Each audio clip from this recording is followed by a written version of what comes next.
नमस्कार दोस्तों, study for ISPCS with notes में आपका स्वागत है। आज हम लोग फरवरी 2022 के बिहार करंट अफेयर्स को डिस्कस करेंगे, जिसमें बिहार आर्थिक समीक्षा 2021-22 के महत्वपूर्ण बिंदु को भी शामिल किया गया है। 67th BPSC के लिए महत्वपूर्ण टॉपिक पर मैंने वीडियो बनाया है, आप चाहें तो डिस्क्रिप्शन में दिए लिंक पर जाकर देख सकते हैं। तो चलिए आज का वीडियो शुरू करते हैं। पहला पॉइंट है बिहार आर्थिक सर्वेक्षण 2021-22। देखिए, बिहार के उप मुख्यमंत्री तारकिशोर प्रसाद ने 25 फरवरी 2022 को राज्य का 16वां आर्थिक सर्वेक्षण पेश किया। कौन सा? 16वां आर्थिक सर्वेक्षण पेश किया है। देखिए, बिहार के सकल राज्य घरेलू उत्पाद ग्रॉस स्टेट डोमेस्टिक प्रोडक्ट में वित्तीय वर्ष 2020-21 में 2.5% की वृद्धि हुई है। GSDP में 2.5% की वृद्धि हुई है। देखिए, वर्तमान बाजार मूल्य पर कैपिटा इनकम, तो भारत का पर कैपिटा इनकम 86,659 रुपये है, जबकि बिहार का 50,555 रुपये है।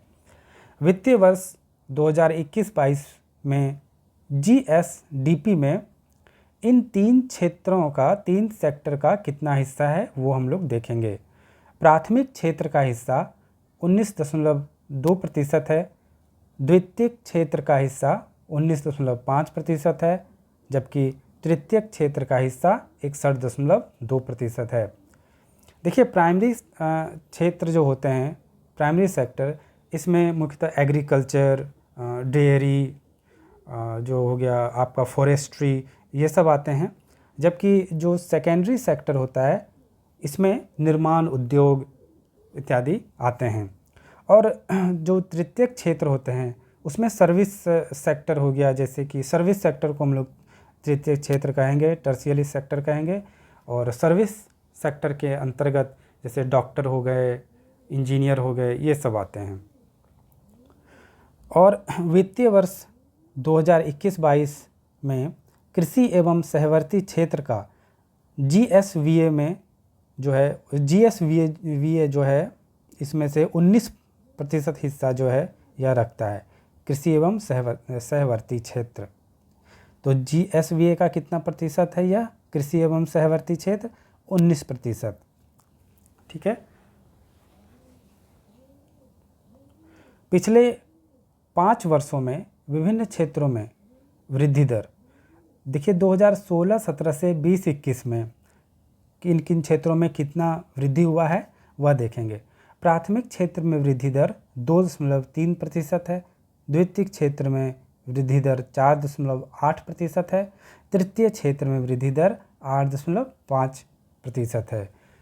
तो इन तीनों में सबसे ज़्यादा वृद्धि दर इसमें देखी गई है, तृतीयक क्षेत्र में देखी गई है। आगे बढ़ते हैं। देखिए, कृषि एवं सहवर्ती क्षेत्र की वृद्धि दर कितना है? 2.1% है। और पशुपालन में वृद्धि दर 10% है, जबकि मत्स्य पालन की वृद्धि दर 7% है। देखिए, अगर पूछा जाए कि बिहार में शहरीकरण का क्या प्रतिशत है, तो बिहार में शहरीकरण 15.3% है। अगर आपसे पूछा जाए कि बिहार के किस जिले में सबसे ज़्यादा शहरीकरण है, तो वह है पटना। बिहार के कुल भूभाग का 54.2% शुद्ध बुआई क्षेत्र है, यानी कि कुल भूभाग का कितना प्रतिशत शुद्ध बुआई क्षेत्र है? 54.2%। नेक्स्ट पॉइंट पे चलते हैं। होमी भाभा कैंसर अस्पताल एवं अनुसंधान केंद्र, यह जो है मुजफ्फरपुर में है। और विश्व कैंसर दिवस जो कि 4 फरवरी को मनाया जाता है, विश्व कैंसर दिवस के दिन कैंसर जांच के लिए स्थापित विश्व स्तरीय जीनोमिक लेबोरेटरी का उद्घाटन बिहार के स्वास्थ्य मंत्री मंगल पांडे द्वारा किया गया। तो किसका उद्घाटन किया गया? बिहार के स्वास्थ्य मंत्री के द्वारा विश्व स्तरीय जीनोमिक लेबोरेटरी का उद्घाटन किया गया। और बिहार के स्वास्थ्य मंत्री कौन है? मंगल पांडे। आगे बढ़ते हैं। 4 फरवरी को विश्व कैंसर दिवस मनाया गया है। और महावीर कैंसर संस्थान पटना ने कैंसर की शुरुआती जांच के लिए, कैंसर की शुरुआती जांच निःशुल्क करने के लिए इंडियन कैंसर सोसाइटी के साथ करार किया है। किसके साथ करार किया है? इंडियन कैंसर सोसाइटी के साथ। ठीक है, किसने? तो महावीर कैंसर संस्थान पटना ने। देखिए, यह महावीर कैंसर संस्थान जो है, यह पड़ोसी राज्यों के अलावा, यानी कि बिहार में है तो बिहार के आसपास जो राज्य हैं उनके अलावा नेपाल और बांग्लादेश के भी मरीज इलाज कराने के लिए यहाँ पे आते हैं। आसपास के राज्य से तो आते ही हैं, लेकिन मतलब नेपाल और जो बांग्लादेश हैं वहाँ के भी मरीज आते हैं यहाँ इलाज कराने के लिए। तो महावीर कैंसर संस्थान जो है 1998 में दलाई लामा के द्वारा इनका उद्घाटन और शुभारंभ किया गया था।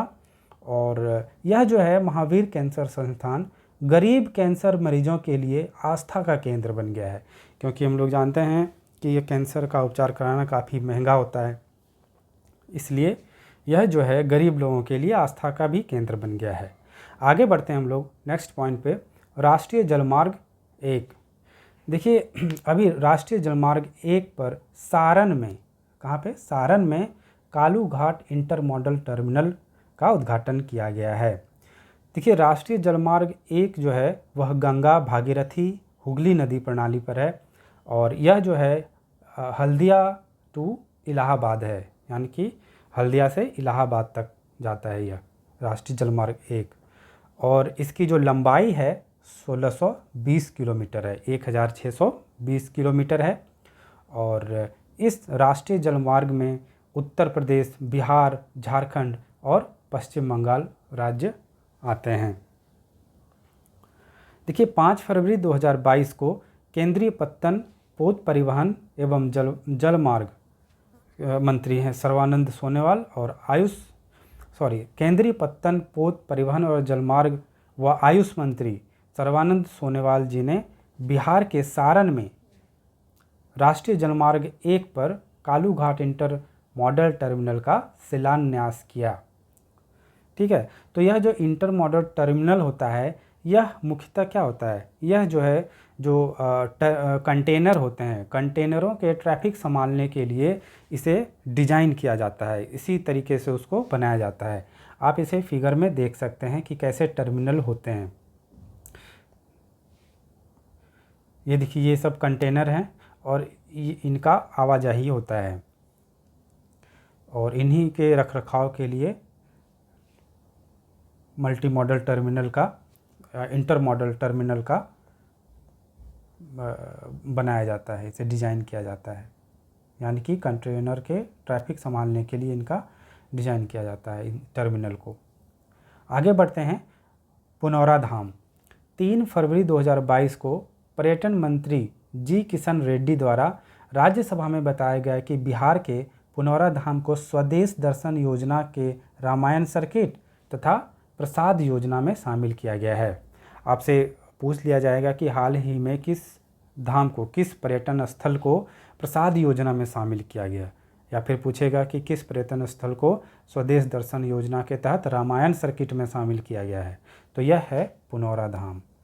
यह जो पुनौरा धाम है, यह बिहार के सीतामढ़ी जिले के पुनौरा गांव में माँ जानकी जन्मभूमि मंदिर है। यहाँ क्या है? माँ जानकी जन्मभूमि मंदिर है। कौन सा गांव? पुनौरा गांव, सीतामढ़ी जिले में। आगे बढ़ते हैं। देखिए, सरकारी राशन की दुकान से फोर्टिफाइड चावल वितरण किया जाएगा। देखिए, यह जो है ये केंद्र सरकार की योजना है, तो इस केंद्र सरकार की योजना को बिहार सरकार के कैबिनेट मीटिंग में मंजूरी मिल गई है कि, तो ये केंद्र सरकार की क्या थी योजना? इसके तहत देखिए, इसके तहत पीडीएस जो होता है, जन वितरण प्रणाली, और जो मिड डे मील योजना है, इन दोनों में फोर्टिफाइड चावल, F+ चावल देने की घोषणा की गई है। कब तक? 2024 तक। F+ जो फोर्टिफाइड चावल होते हैं उनमें आयरन, फोलिक एसिड, B12 इन सब से युक्त होते हैं फोर्टिफाइड चावल। आगे बढ़ते हैं। मुख्यमंत्री ग्रामीण सोलर स्ट्रीट लाइट योजना। देखिए मुख्यमंत्री 7 निश्चय योजना 2 में जो चौथा निश्चय है, निश्चय 4, जो कि स्वच्छ गांव समृद्ध गांव है, इसके तहत मुख्यमंत्री ग्रामीण सोलर स्ट्रीट योजना चलाई गई है। देखिए 10 फरवरी 2022 को सीएम के द्वारा, जो सीएम नीतीश कुमार हैं, उनके द्वारा इस योजना की प्रगति की समीक्षा की गई है। ठीक है, देखिए 7 निश्चय योजना के अंतर्गत कुछ योजनाएं हैं और भी योजनाएं हैं, जिससे कि हम लोग देख लेते हैं। बिहार स्टूडेंट क्रेडिट कार्ड योजना, हर घर बिजली योजना, घर तक पक्की नाली गलियां, अवसर बढ़ें आगे बढ़ें, हर घर नल का जल योजना, आरक्षित रोजगार महिलाओं का अधिकार योजना, शौचालय निर्माण, घर का सम्मान। ये सब योजनाएं हैं जो कि इस 7 निश्चय 2 के अंतर्गत आते हैं। तो हम लोग देख लेते हैं कि ये 7 निश्चय 2 कौन कौन हैं। ये हैं युवा शक्ति बिहार की प्रगति, सशक्त महिला सक्षम महिला, हर खेत तक सिंचाई का पानी, स्वच्छ गांव समृद्ध गांव, स्वच्छ शहर विकसित शहर, सुलभ संपर्कता, सबके लिए अतिरिक्त स्वास्थ्य सुविधा। ये क्वेश्चन पूछ सकता है कि इन निम्नलिखित में से कौन 7 निश्चय में से नहीं है। इस टाइप से क्वेश्चन घुमा के पूछा जा सकता है।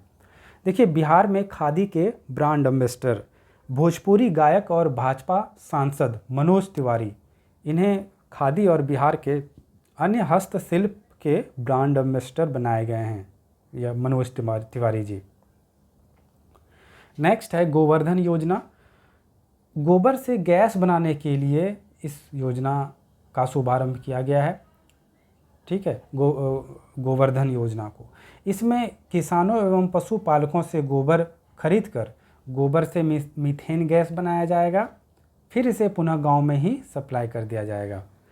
और 2025 तक प्रत्येक ज़िले में एक प्लांट स्थापित की जाएगी। ठीक है, प्रत्येक ज़िले में एक प्लांट स्थापित की जाएगी। कब तक? 2025 तक। और इसके लिए जो प्रोसेसिंग प्लांट स्थापित करने के लिए एजेंसियों की टेंडर प्रक्रिया भी शुरू कर दी गई है। ठीक है,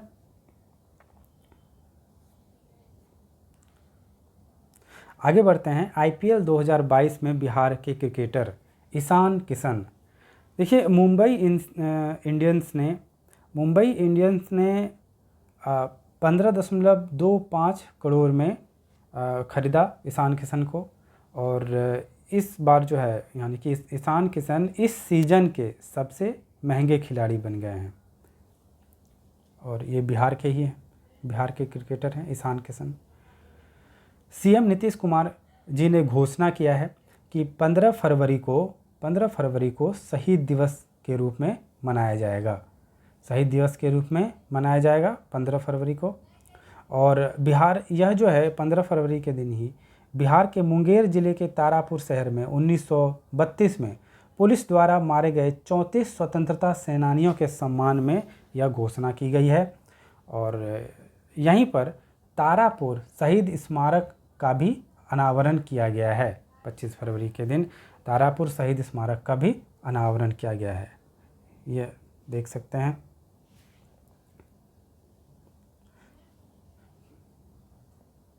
आगे बढ़ते हैं। पीएम मित्र योजना। पीएम मित्र योजना वित्तीय वर्ष 2021-22 के केंद्रीय बजट में 7 पीएम मित्र पार्क खोलने की घोषणा हुई थी। और इसके तहत बिहार का पहला टेक्सटाइल पार्क भागलपुर में स्थापित किया जाएगा। इन 7, ये जो केंद्रीय बजट में 7 पीएम मित्र पार्क खोलने की घोषणा हुई थी, इसमें 7 में से बिहार का पहला टेक्सटाइल पार्क जो है वो भागलपुर में स्थापित किया जाएगा। और यह जो है पीपीपी मोड के तहत होगा, पब्लिक प्राइवेट पार्टनरशिप के तहत होगा। और इसमें केंद्र सरकार जो है 49% की भागीदारी रहेगी और बिहार सरकार की 51% की भागीदारी रहेगी। पीएम मित्र का जो फुल फॉर्म है वह है PM mega integrated textile reason and apparel. माता सीता की विश्व की सबसे ऊंची प्रतिमा कहाँ बनेगी? सीतामढ़ी में। और सीतामढ़ी में बनाने की घोषणा की गई है और यह जो है 251 मीटर की होगी। राजगीर जू सफारी, देखिए 16 फरवरी 2022 को मुख्यमंत्री नीतीश कुमार द्वारा राजगीर में जू सफारी का लोकार्पण किया गया। जू सफारी का किया गया। देखिए कि राजगीर में और है फैक्ट है कि राजगीर में पर्यटन को बढ़ावा देने के लिए ग्लास स्काई वॉक का भी निर्माण किया गया है। आप देख सकते हैं Rajgir zoo safari.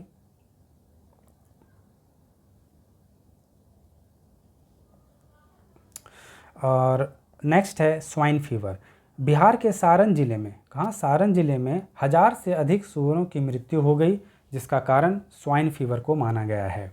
Swine fever एक संक्रामक पशु रोग है और यह 2 प्रकार के हैं। पहला है अफ्रीकन स्वाइन फीवर और दूसरा है classical swine fever. African swine fever में यह जो है एस फेरिविरेडे, ठीक है, एस फेरिविरेडे परिवार के वायरस से होता है यह, और इसमें अत्यधिक बुखार हो जाता है जानवरों को और यह जो है जानवर से जानवर में ही फैलता है। दूसरा है क्लासिकल स्वाइन फीवर। यह फ्लेविरेडे परिवार के जीनस पेस्टिवायरस के वायरस से होता है और यह मुख्यतः गो जातीय और भेड़ में ज़्यादा फैलता है। अगले पॉइंट पे चलते हैं, बिहार डिजीपैक्स 2022। आप देख सकते हैं यह बिहार डिजीपैक्स 2022।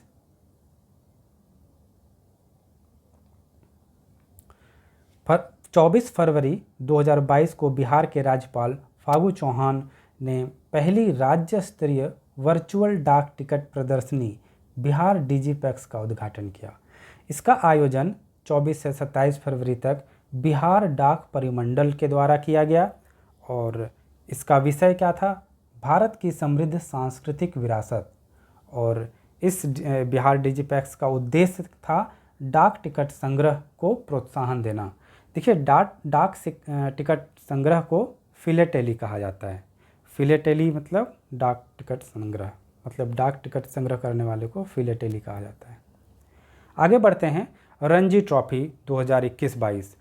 देखिए मध्य प्रदेश ने पहली बार रणजी ट्रॉफी जीता और यह जो है 41 बार के चैंपियन मुंबई को हराकर, मतलब मध्य प्रदेश ने जीता है। 41 बार के चैंपियन मुंबई को हराकर मध्य प्रदेश ने पहली बार जीता है। और देखिए इसी रणजी ट्रॉफी में बिहार के साकिबुल गनी जी ने प्रथम श्रेणी मैच में तीसरा शतक जड़ने वाले यह जो है पहले बल्लेबाज बन गए हैं।